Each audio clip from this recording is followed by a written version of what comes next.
Some of you will remember that I made a 2024 calendar with some photo overlays, and that the calendar images were wonderful but downright weird. Bad news, the calendar I'm making for 2025 is just as weird. But before I show you any snippets of the 2025 calendar, I want to continue talking about the 2024 calendar and how it was made. I have used AI image making elsewhere, like my most recent children's book Tiger Tiger, but for the calendar there is no AI. It is old style photo collages, which is just photo overlays. What I do to make an image like this vegan lion is I take several unrelated images like these.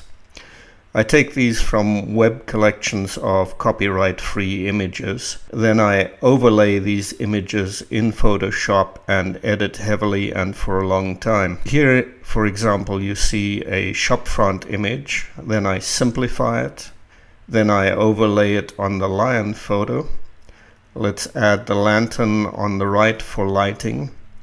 And here I add the flowers, the welcome mat, the script on the post-it note, and the sign over the shop. And of course this takes lots of time and heavy editing and lots of design work. Having said that, let's take a glimpse at the weird 2025 calendar. Some calendar users have interpreted the weird images as being their monthly horoscopes. This image from the 2025 calendar apparently means, if you drink with a frog, don't expect a prince.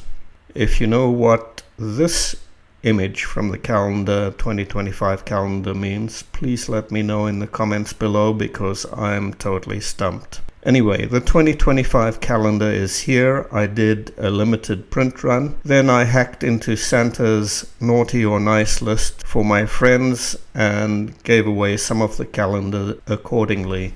If you've been on Santa's nice list and the random number generator picked you, then please enjoy the calendar. As weird as it is, lots of work and creativity went into it, so I hope you'll enjoy.